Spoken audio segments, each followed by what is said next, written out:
महेंद्र ने रिटायरमेंट के बाद अपने कमरे में भी एसी लगवा ली ताकि बूढ़े पति पत्नी गर्मी से बच सके, क्योंकि बेटों ने अपने अपने कमरों में एसी लगवाई हुई थी और बिल बाप के पैसों से देते। महीने बाद 30,000 बिल आया तो बेटे आग बगोला हो गए और उन्होंने महेंद्र का एसी उतार कर बेच दिया और इन्हें खूब गालियां देकर छत पर शिफ्ट कर दिया। रात को सख्त गर्मी से महेंद्र और उनकी पत्नी बीमार हो गई तो वह दोनों रात को घर छोड़कर चले गए। अगले दिन बेटे काम पर जाने के लिए बाहर निकले तो इनकी आंखें फटी की फटी रह गईं, क्योंकि गर्मियों की दोपहर में जब महेंद्र बाहर से वापस घर आए तो पसीने से भीग चुके थे। घर आए तो पत्नी भी कुछ काम करके फ्री हुई थी। महेंद्र का सांस बुरी तरह से फूल रहा था। कहने लगे, रमेश की माँ, मुझे ठंडा पानी ला कर दो, बल्कि ऐसा करो कि नींबू पानी बना कर दे दो। दिल को कुछ हो रहा है, लगता है कि डूब जाएगा। ये सुनकर वह फौरन उठी, किचन में जाकर नींबू पानी बनाया और महेंद्र को दे दिया। नींबू पानी पीने के बाद इन्हें कुछ होश आया था। बहुत गर्मी और पसीने की वजह से इनका बीपी लो होने लगा था। कहने लगे, अब तो गर्मी बर्दाश्त नहीं हो रही, लेकिन क्या करें, महंगाई बढ़ती ही जा रही है। खर्चे इतने हैं कि महीना बाद में खत्म होता है और पैसे पहले ही खत्म हो जाते हैं। पत्नी कहने लगी, रमेश के बाबा रमेश के कमरे में भी एसी लगा है और माहिर के कमरे में भी। ऐसा करें, कोई सेकंड हैंड एसी अपने कमरे में लगवा लेते हैं। बल्कि आजकल तो किस्तों पर भी एसी मिलती है और मैंने सुना है कि अब तो एसी ऐसी भी आ गई हैं जिनसे बिजली का बिल कम आता है। महेंद्र ने कंधे पर रखे रुमाल से पसीना साफ किया। खाली गिलास सामने छोटी सी चारपाई पर रखा। कहने लगे, बात तो तुम्हारी ठीक है। असल में मैंने एक कमेटी डाल रखी थी जो इसी महीने खुलनी है। 1,20,000 की है और इसमें एसी लगवा लेंगे। जहां 2 कमरों के एसी का बिल दिया जाता है, हमारा भी हो जाएगा। वैसे भी ये बिल मेरी ही पेंशन से दिया जाता है। ये सुनकर महेंद्र की पत्नी ने सुकून का सांस लिया था। घर बहुत बड़ा था। रमेश का और माहिर का दोनों का कमरा भी बहुत बड़ा था। हालांकि दोनों का बस एक एक ही बच्चा था, लेकिन 2-2 टन के एसी लगवाए हुए थे और दिन रात चलते थे। शादी होने के फौरन बाद ही दोनों बहुओं ने सास से बनाकर नहीं रखी थी और न ही उन्होंने सास ससुर की जिम्मेदारी ली थी और अपना नाश्ता खुद ही बनाती थी। जब देखा कि बहुएं सीधे मुंह बात नहीं करती और न ही इनका काम करना चाहती हैं, तो बिना किसी लड़ाई झगड़े के उन्होंने खुद ही कह दिया कि बेटा, तुम लोग हम दोनों की फिक्र मत करो, बस अपने अपने पति का नाश्ता बना लिया करो।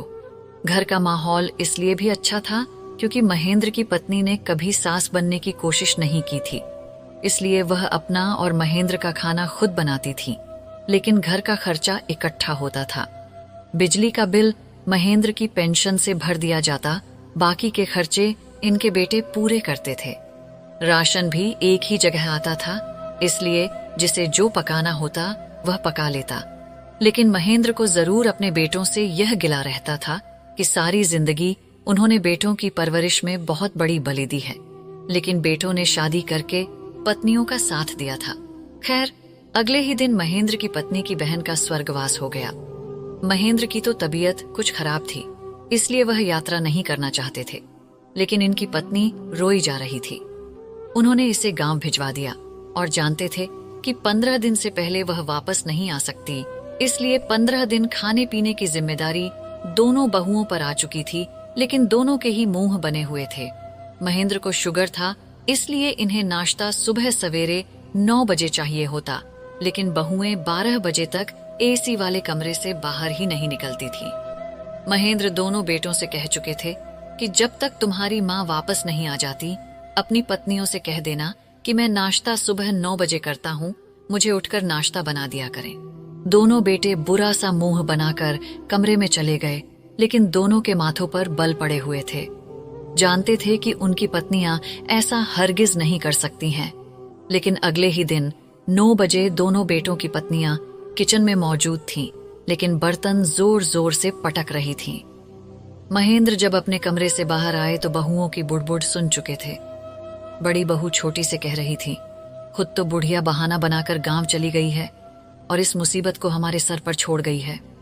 छोटी बहू कहने लगी, एक तो इस बुढ़े के बड़े नखरे हैं, नाश्ता 9 बजे चाहिए, दोपहर का खाना 1 बजे चाहिए, शाम को चाय 4 बजे चाहिए, तौबा है भाई, पता नहीं यह दिन कैसे गुजरेंगे। एक तो बच्चे रात भर सोने नहीं देते, सोते सोते रात के 2 बज जाते हैं, और अब सुबह उठो, इस नवाब के लिए नाश्ता बनाओ। बहुओं की बातें सुनकर महेंद्र का दिल दुखी सा हो गया था। महेंद्र से उठने से पहले पहले इनकी पत्नी इनके लिए नाश्ता रख देती थी। नाश्ते में वह साबूदाना लेते थे, लेकिन बिना चीनी के चाय भी बिना चीनी के ही पीते थे। कभी वह साबूदाना बना देती थी तो कभी दलिया, लेकिन बहू ने बेकरी की बिस्किट और 1 कप चाय का पटक कर टेबल पर रखा था। चाय में पानी ज्यादा था और दूसरा पत्ती भी बहुत ज्यादा तेज थी। महेंद्र इतनी तेज पत्ती वाली चाय नहीं पीते थे। आंखों में नमी थी मुश्किल से। जब उन्होंने पहला घूंट चाय का भरा तो बिल्कुल कड़वी थी। उन्होंने चाय वापस रख दी। दोनों बहू दोबारा से अपने कमरे में घुस गई थी। आज तो लगता था कि गर्मी सबसे ज्यादा थी। लाउंज में भी बिल्कुल हवा नहीं थी। पसीना था कि सूखने का नाम ही नहीं लेता था। हालांकि महेंद्र अभी नहाकर बाहर आए थे, लेकिन फिर भी पसीने से भीगे थे। ऊपर से यह काली कड़वी चाय एक घूंट ने ही मुंह का जायका कड़वा कर दिया था। उन्होंने अपनी आंखों में आने वाली नमी को साफ किया और उठकर किचन में चले गए। जाकर देखा तो पूरा किचन बिखरा पड़ा था। हालांकि इनकी पत्नी बहुत संस्कारी और सफाई पसंद करती थी। रात को यह भी नहीं देखती थी कि बर्तन बहुओं के हैं, या अपने किचन पूरा साफ करके फिर ही कमरे में आती थी। किसी बात पर बहुओं से झगड़ा नहीं करती थी। बहुओं का जी चाहता काम करती, नहीं जी चाहता ना करती। कभी कभी तो ऐसा भी होता कि दोनों ही खाना नहीं बनाती और दोनों बेटे माँ से कहते कि माँ, आपने बाबा के लिए जो बनाया है हमें भी वही दे दें। असल में आज ईशा की तबीयत कुछ ठीक नहीं थी। दूसरा कहने लगा, रोशनी भी बीमार है। वह बेचारी चुप करके बच्चों को भी खाना खिला देती, ताजी रोटी बनाकर देती। सारी जिंदगी इसने महेंद्र को ताजी रोटी ही पका कर दी थी, ताजा खाना देती थी। अगर कभी कभार रात को रोटी बच भी जाती तो सवेरे उठकर खुद नाश्ते में खा लेती, लेकिन कभी भी महेंद्र को रात की रोटी नहीं दी थी। पत्नी और बहू होने का जो हक इनकी पत्नी ने निभाया था, बहुएं तो इससे बहुत दूर थीं। बदलिहाज और बदतमीज भी महेंद्र ने किचन की बिखरी हुई हालत देखी। रात के बदबूदार बर्तन सिंक में पड़े हुए थे। किचन काफी बड़ा था, लेकिन उस वक्त बहुत गंदा लग रहा था। उन्होंने फ्रिज खोला, वहां से ब्रेड निकाला और मक्खन निकाला। 2 स्लाइस पर मक्खन लगाया और खाया, और पानी से इस ब्रेड को अंदर निगला था। आंखों में आंसू थे। पत्नी की याद शिद्दत से आई थी, लेकिन गम और तकलीफ ऐसी थी कि इसे भुला नहीं सकते थे। दोपहर का खाना भी इन्हें बासी दिया गया था। रात की सूखी रोटी और पिछली रात की सब्जी थी। एक तो गर्मी अपने चरम पर थी, दूसरा लोड शेडिंग भी बहुत ज्यादा होने लगी थी, इसलिए गर्मी की वजह से फ्रिज ने काम करना छोड़ दिया था। सब्जी खराब हो चुकी थी, इससे बदबू सी उठ रही थी। महेंद्र यह सोच रहे थे कि आज तक इन 30 सालों में इनकी पत्नी ने कभी इन्हें बासी रोटी तक नहीं खिलाई थी, और बासी सब्जी देखकर और इससे उठने वाली बदबू सूंघकर इनका जी खराब हुआ था। उन्होंने रोटी वहीं छोड़ दी। अपनी बहू से कहने लगे कि मुझे बस 1 गिलास दूध दे दो। कहने लगी, एक तो पिताजी आपके नखरे बड़े हैं, अभी मैंने रोटी सब्जी दी है और आपको अब दूध याद आ गया। महेंद्र को यह सुनकर बहुत गुस्सा आ गया। कहने लगे, अपने बाप को भी ऐसा ही खाना खिलाती थी क्या? सब्जी सूंघ कर देखो कितनी बदबू उठ रही है, और रोटी भी रात की दी है। हालांकि महेंद्र की पत्नी कहकर गई थी कि बहुओं से ज्यादा उलझेगा मत, लेकिन महेंद्र का सब्र यहीं तक था। ये सुनकर तो बड़ी बहू का मुंह फूल गया, गुस्से से लाल पीली हुई थी। कहने लगी, ऐसा करें माँ जी को बुला ले, आपको तो वही संभाल सकती हैं। क्या मुसीबत है, कभी यह नहीं खाना कभी वो नहीं खाना। अच्छा भला सालन है, लेकिन बदबू आ रही है। नखरे तो देखो, जैसे कि सारे घर का खर्चा इन्होंने ही उठा रखा है। बड़ी बहू ने बिना लिहाज रखे बड़ी बातें सुनाई थी। खैर, वह अपने कमरे में चली गई। पोता दरवाजे पर खड़ा यह सब देख रहा था। उस वक्त 7 साल की उम्र का था। महेंद्र ने अपनी आंखों में आने वाले आंसुओं को साफ किया था। वह जल्दी से किचन में गया, कांच का गिलास लिया, फिर फ्रिज से दूध निकाला और दूध डालकर अपने दादा के सामने रख दिया। कहने लगा, दादाजी ये पी लें। पोते को देखकर महेंद्र को इस पर बड़ा प्यार आया था। इसे पकड़कर गोद में बैठा लिया, चूमने लगे। कहने लगे, तू मेरा खून है ना, इसलिए तेरे अंदर बर्दाश्त नहीं हुआ कि दादा भूखा ना रह जाए। वो भी दादा के सीने के साथ लग गया। कहने लगा, आप फिक्र ना करें, जब माँ बूढ़ी हो जाएगी ना तो मैं भी अपनी पत्नी से कहूंगा माँ को बासी खाना दे। इसने आंख दबाते हुए यह कहा था जैसे अपने दादा को खुश करना चाहता हो। अचानक महेंद्र के चेहरे पर मुस्कुराहट फैली थी। बच्चों की बातें ही ऐसी होती हैं कि इंसान को बहला देती है। रात को बेटे भी आ गए थे। खाना टेबल पर लगा तो अजीब सी सब्जी थी। हालांकि आलू का शोरबा बनाया था, लेकिन शोरबे में प्याज तैरते हुए नजर आ रही थी। महेंद्र तो देखकर ही भड़क उठे। कहने लगे, ऐसे बनाते हैं खाना? कहने लगे, रमेश तुम ये देख रहे हो टमाटर और प्याज अलग तैरते नजर आ रहे हैं। तुम्हारी माँ ने कभी इस तरह का खाना खिलाया है तुम लोगों को? अरे औरत के नाम पर धब्बा है तुम्हारी पत्नियां, इन्हें कोई ढंग तरीका नहीं आता। रमेश कहने लगा, इतनी भी बुरी नहीं बनी सब्जी। इसने वही सब्जी अपनी प्लेट में डाली और बेटे के साथ खाने लगा। कहने लगा, अगर माँ को खाना अच्छा पकाना आता है, घर साफ सुथरा रखना आता है, लेकिन वह तो पढ़ी लिखी नहीं है बाबा। यह तो आजकल की लड़कियां हैं, अच्छी पढ़ाई हासिल कर लें या फिर घर के काम और ढंग तरीका सीख लें। हम तो गुजारा कर ही रहे हैं ना। महेंद्र कहने लगे, यह पढ़ी लिखी है जो ना ससुर के सामने जुबान चलाने से रोकती है और ना ही बड़ों की इज्जत करनी आती है। इससे तो तुम्हारी अनपढ़ माँ ही अच्छी थी। आज तक कभी उसने मेरे माँ बाप के सामने उफ तक नहीं किया और ना ही कभी मुझे ऐसा खाना खिलाया है। शादी से पहले तो तुम लोगों के बड़े नखरे थे।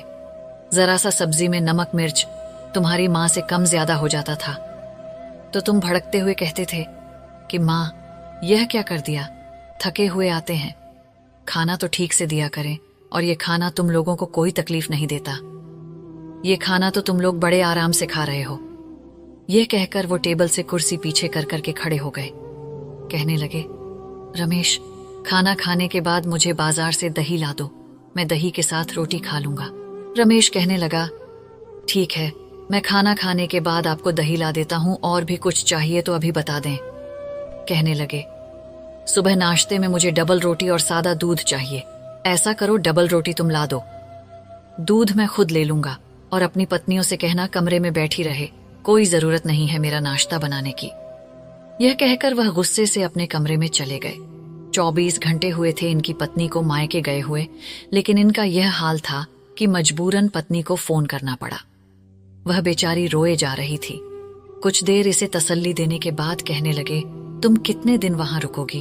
वह कहने लगी, महेंद्र मेरी बहन गई है, इसके बच्चे अभी बहुत रो रहे हैं, कह रहे हैं मौसी जी कुछ दिन तो हमारे पास रुक जाएं। वह कहने लगे, अगर तुम वहां रुक गई तो शायद मैं यहां मर जाऊंगा। यह सुनते ही वह कहने लगी, महेंद्र भगवान ना करे, आपको कुछ हो क्यों ऐसी बातें कर रहे हैं? वह कहने लगे, इन दोनों लड़कियों ने मेरी जिंदगी नर्क बनाकर रख दी है। कड़वी चाय मेरे आगे रख देती हैं, कभी बासी रोटी और बासी सब्जी। तुम जानती हो कि मुझे ऐसा खाना खाने की आदत नहीं है। जरा सा कुछ कह दो तो आगे से 2 गज लंबी जुबानें चलाती हैं। मुझसे तो ये सब एक दिन भी बर्दाश्त नहीं हुआ। मौका ऐसा है कि मैं तुम्हें कभी भी वहां रुकने के लिए मना ना करता, लेकिन ऊपर वाले के लिए जितना जल्दी मुमकिन हो सके वापस आ जाओ। 3 दिन महेंद्र ने दही के साथ डबल रोटी खाकर ही गुजारा किया था, और 3 दिन बाद इनकी पत्नी भी वापस आ चुकी थी।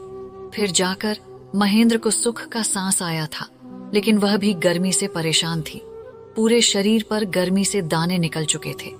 कहने लगी, गांव में भी बहुत गर्मी थी। वह तो अंकित ने अपने कमरे में एसी लगा के रखी थी तो मुझे वहीं सुला देता था, तो रात अच्छी गुजर जाती थी। लेकिन बेचारा ज्यादा बिल नहीं भर सकता था, इसलिए दोपहर में बहुत गर्मी होती थी। महेंद्र की अपनी कमर और सीना दानों से भर चुका था। गर्मी जब तेज पड़ती और पसीना इन दानों पर लगता तो चुभन का एहसास होने लगता। ऐसी जलन मचती कि जी चाहता कि खुजाकर पूरा जिस्म ही जख्मी कर ले। दोनों पति पत्नी गर्मी की वजह से बहुत परेशान थे। बेटे पहले ही साफ कह चुके थे कि हमारे इतने खर्चे बढ़ चुके हैं कि हम और एसी नहीं लगवा सकते। जैसे महेंद्र की कमेटी निकली, उन्होंने एसी अपने कमरे में लगवा ली। यह देखकर दोनों बहुएं और बेटों को तो जैसे सांप सूंघ गया था। एसी चला तो दोनों पति पत्नी ने सुख का सांस लिया था। रात को दोनों बेटे कमरे में आ गए। कहने लगे, बाबा आपने बताया नहीं कि आपको एसी लगवानी थी। महेंद्र कहने लगे, मैंने तुम दोनों को कहा नहीं था? क्या तुम दोनों ने तो खरा सा जवाब दे दिया था? मैंने एक कमेटी डाली हुई थी, इसलिए आज निकली तो एसी लगवा ली। मेरी पत्नी को भी सुकून की जिंदगी चाहिए। सारी जिंदगी परेशानियों में गुजार दी कि बच्चों की अच्छी नौकरी लगेगी तो हमारे भी दिन फिर जाएंगे, लेकिन शायद हम इस मामले में बदनसीब हैं। महेंद्र शिकवे के बगैर नहीं रह पाए। इनकी पत्नी कहने लगी, बस भी कर दें। वह कहने लगी कि बेटा, असल में कमेटी निकली थी। तुम्हारे बाबा की और मेरे गर्मी की वजह से बहुत मोटे मोटे दाने निकल आए हैं, इसीलिए मेरे कहने पर ही उन्होंने एसी लगवाया है। और अब गर्मी ऐसी नहीं रही कि बर्दाश्त हो सके, और फिर हम भी तो बूढ़े हो चुके हैं, इसीलिए तकलीफ बर्दाश्त नहीं होती। फिर उन्होंने महेंद्र की आस्तीन ऊपर करके दिखाई, जिस पर मोटे मोटे दाने निकले हुए थे और जिसे खुजा खुजा कर उन्होंने जख्मी कर लिया था। कहने लगी, देखो अपने बाबा के हाथ। दोनों बेटे शर्मिंदा होते हुए कमरे से बाहर निकल गए। हालांकि बहुत सावधानी से दोनों पति पत्नी एसी चलाते थे ताकि बिल बजट से बाहर ना हो, लेकिन बहुओं ने कभी इन चीजों का ख्याल नहीं रखा था। 24 घंटे एसी चलाती थी, पल भर के लिए कमरे से बाहर नहीं निकलती थी। मुश्किल से 1 घंटे के लिए कमरे से बाहर आती, फटाफट जैसे तैसे हांडी बनाई और जान छुड़वाई। खैर, इनके पति इनका हर तरह का खाना खा लेते थे, इसलिए ना तो महेंद्र को कोई ऐतराज था, ना ही इनकी पत्नी को। लेकिन महीना गुजरने के बाद जब बिल 30,000 आया तो बेटों ने तो जैसे हंगामा मचा कर रख दिया। कहने लगे, बाबा आप देख रहे हैं। रमेश ने बिल महेंद्र के मुंह पर मारा था। महेंद्र को यह देखकर बहुत गुस्सा आया। जब उन्होंने बिल देखा तो 30,000 था। हालांकि महीने में 25,000 का बिल तो आता था जो इनकी पेंशन से भरा जाता था। वह कहने लगे, तो क्या हुआ, अब घर में 3 एसी चलेंगे तो बिल इतना ही आएगा। वह कहने लगा, इसे भरेगा कौन? महेंद्र कहने लगे, पहले भी मेरी पेंशन से ही भरा जाता था, 10,000 तुम डाल दो। रमेश कहने लगा, मेरी तो ऐसी कोई लॉटरी नहीं लगी कि मैं 10,000 ऊपर के भर सकूं। बड़ी मुश्किल से तो घर का खर्चा चलता है। फिर बेटा महंगे स्कूल में पढ़ रहा है, मैं तो बिल्कुल भी नहीं भर सकता। छोटा बेटा कहने लगा, तो मैं कौन सा लाखों कमाता हूं, मुझे भी अपने छोटे बेटे का एडमिशन करवाना है, और एडमिशन फीस ही इतनी है, मुझसे तो वही जमा नहीं हो पा रही, बिल कहां से भरूं। महेंद्र कहने लगे कि मैं पिछले कई सालों से अपनी पेंशन से तुम दोनों के कमरों के एसी का बिल भर रहा हूं और खुद गर्मी बर्दाश्त कर रहा हूं। अब जब मेरी बारी आई तो तुम लोग इतना नहीं कर सकते, तो अब ऐसा करो, अपने खर्चे भी खुद उठाओ। बिजली का बिल तुम लोग अपना अपना भरो, मैं अपना भर लूंगा। रह गया राशन का एहसान तो मेरी पेंशन आती है, मैं इसी से अपना और अपनी पत्नी का गुजारा कर लूंगा। ये कहना था कि दोनों बेटे भड़क उठे। कहने लगे, फिर ऐसा करें, अपने घर का इंतजाम भी अलग करें और यहाँ से जाने की तैयारियां करें। ये सुनकर महेंद्र को भी गुस्सा आ गया। कहने लगे, मैं अपना घर छोड़कर क्यों जाऊं? बेटे लड़ने के लिए आगे बढ़े थे। इनकी मां ने कहा कि तुम्हें शर्म नहीं आती, बाप को मारने के लिए आ रहे हो, तो उन्होंने मां को भी धक्का दिया। वह बेचारी जमीन पर जाकर गिरी और बाप का हाथ बड़ी जोर से पकड़ लिया। कहने लगे, अब यह तेरा नहीं हमारा घर है, तुमने खुद ही यह सब हमारे नाम किया था, तो इस जायदाद के हकदार अब हम हैं, इसलिए हमारे सर पर चढ़ने की कोशिश मत करना। हम इतना बिल नहीं भर सकते, और वैसे भी कमेटी निकली थी तो हमें देनी चाहिए थी। हम वैसे भी अपने खर्चे के लिए बहुत परेशान थे। यह बात छोटे बेटे ने कही थी। रमेश कहने लगा, छोड़ो इनका हाथ, एसी उतारो और इसे बेचो। वैसे भी नई एसी है, आराम से बिक जाएगी, और इन दोनों को छत वाले कमरे में डाल देते हैं। ये बुड्ढा बुड्ढी बाकी का वक्त वहीं गुजारे तो बेहतर है। जितनी जोर से माहिर ने महेंद्र का हाथ पकड़ा था, इनके हाथ में बहुत दर्द होने लगा। इन्हें लगा जैसे इनकी बूढ़ी हड्डी टूट जाएगी। वो दर्द से कर रहने लगे। पत्नी भी रोने लगी। हालांकि जमीन पर बहुत जोर से गिरी थी, लेकिन उठकर महेंद्र के साथ आकर खड़ी हो गई। दोनों बच्चों ने इनका सामान उठाया और ऊपर छत के कमरे में डाल दिया, जहां ना पंखा था ना लाइट थी, और कहा कि चलो जाओ, ऊपर जाकर सो जाओ, हम भी एसी उतार कर बेच देंगे। फिर उन्होंने ऐसा ही किया, एसी उतारी और बेच दी। दोनों पति पत्नी बहुत रोए थे। बच्चों की खातिर बलि देते देते बुढ़ापे को आ पहुंचे थे। अब वक्त था कि जिंदगी कुछ सुकून से गुजारते, लेकिन बच्चों ने तो जीना मुश्किल कर दिया था। दोनों की ऐसी बेइज्जती की कि दोनों ही दुखी हो गए। ऊपर तो गर्मी और भी ज्यादा होती थी। दोनों बेटों ने नीचे के पूरे घर पर कब्जा कर लिया। इनके कमरे को भी ताला लगा दिया ताकि वह कभी अपने कमरे में ना आ सके। गर्मी की तेज हवा जब इनके कानों पर पड़ती और पसीना इनके जख्मों पर लगता तो वह बिलबिला उठते। एक रात दोनों ही घर से निकल गए। जब दोनों बेटों ने देखा कि माँ बाप घर से जा चुके हैं तो इन्हें कोई भी फर्क नहीं पड़ा था, बल्कि उन्होंने तो खुशी मनाई थी कि पूरे घर पर कब्जा भी अब इनका होगा, और माँ बाप खुद ही घर से निकल गए। लेकिन अगले दिन जब दोनों ऑफिस जाने के लिए तैयार हुए और घर से बाहर निकले, अपने ऑफिस पहुंचे, तो इनके बॉस ने इन दोनों को जॉब से निकाल दिया। माहिर के बॉस ने कहा कि तुमने मेरी बहुत ही खास फाइल गुम कर दी है, जिससे मुझे लाखों का नुकसान हुआ है और मैं तुम्हें नौकरी से निकालता हूँ। रमेश के बॉस ने कहा कि मैंने तुम्हें पैसों की हेराफेरी करते देखा है। तुम अपने ऑर्डर अलग से लाते हो और माल मेरी फैक्ट्री में तैयार करवाते हो और अलग से इनको बेचते हो। और ऐसी चोरी वह कर रहा था ताकि इसे अलग से आमदनी मिल सके, क्योंकि पत्नी और बच्चों के खर्चे बढ़ते ही जा रहे थे। इसकी पत्नी की फरमाइश बहुत ज्यादा थी। इस वजह से दोनों को ही नौकरी से हाथ धोना पड़ा। और फिर जब माँ बाप का दिल दुखाया था तो यह वक्त तो देखना ही था। दोनों रोते धोते वापस आए थे। जब उनकी पत्नियों को यह पता चला तो वह भी परेशान हो गई। तब उन्होंने अपनी पत्नियों को गालियां देनी शुरू की। तुम लोगों की वजह से हमने अपने माँ बाप को घर से बाहर निकलने पर मजबूर कर दिया, और आज हम इस हाल में आ चुके हैं कि शायद हमें भूखा रहना पड़े। महेंद्र और इनकी पत्नी दोनों गांव जा चुके थे। महेंद्र की पत्नी की जिस बहन का स्वर्गवास हुआ था, इसका बेटा बहुत अच्छा था। उन दोनों पति पत्नी ने महेंद्र और इनकी पत्नी को खुशी खुशी अपने घर में रख लिया।